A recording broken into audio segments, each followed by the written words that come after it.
Start. Hindu विवाह अधिनियम 1955 की धारा 5 के अंतर्गत यह महत्वपूर्ण शर्त अधिरोपित की गई है कि हिंदू विवाह तभी संपन्न होगा जब विवाह के समय दोनों पक्षकारों में से न तो वर की कोई पत्नी जीवित होगी और न ही वधू का कोई पति जीवित होगा। प्राचीन शास्त्रीय हिंदू विवाह बहुपत्नी को मान्यता देता था, परंतु आधुनिक हिंदू विवाह अधिनियम 1955 बहुपत्नी का उन्मूलन करता है। विराम पैरा।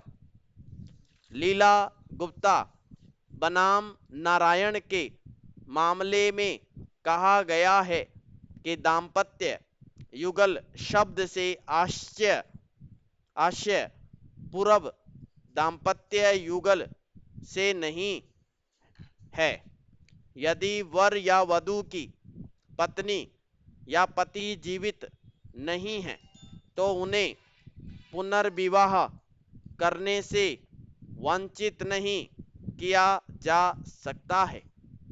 एक कुंवारा व्यक्ति जिसने विवाह के समय तक विवाह न किया हो, एक विधवा या विधुर या विवाह विच्छेद के उपरांत ऐसा व्यक्ति विवाह विधिक रूप से रचा सकता है यदि अन्य सभी विनिर्दिष्ट शर्तों का पालन किया जाए। विराम पैरा।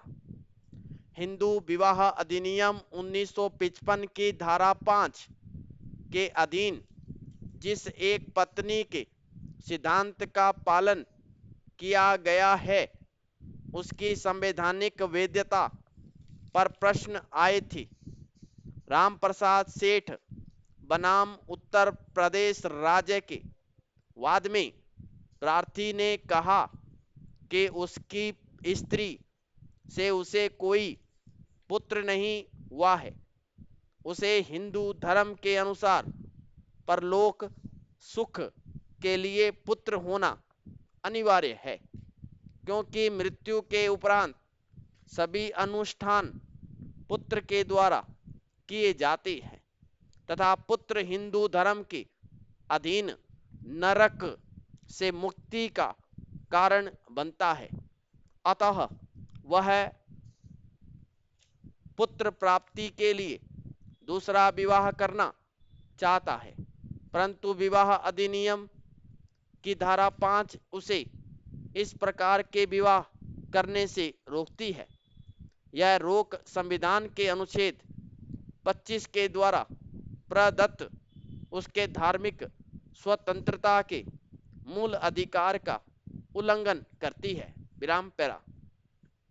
न्यायालय ने कहा कि पुत्र लाभ के लिए प्रार्थी दूसरा विवाह करना चाहता है, जो कि हिंदू विधि के अधीन आवश्यक नहीं है, क्योंकि हिंदू विधि दत्तक पुत्र को औरस पुत्र की भांति ही सभी अनुष्ठान किए जाने की अधिकारिता प्रदान करती है तथा कोई औरस पुत्र भी किसी व्यक्ति के लिए नरक से मुक्ति का प्रदाता बन सकता है।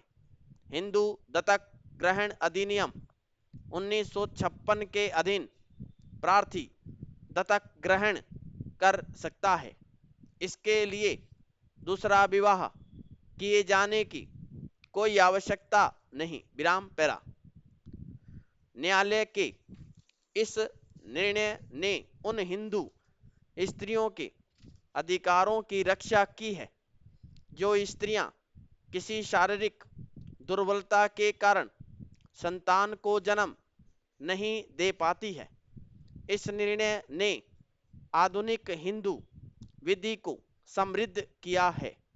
श्रीमती जमुनाबाई बनाम गणेश के प्रकरण में हिंदू विवाह अधिनियम की धारा 5 की व्याख्या करते हुए यह कहा है कि विवाह के समय वर या वधू की कोई पति या पत्नी जीवित नहीं होना चाहिए। विराम समाप्त।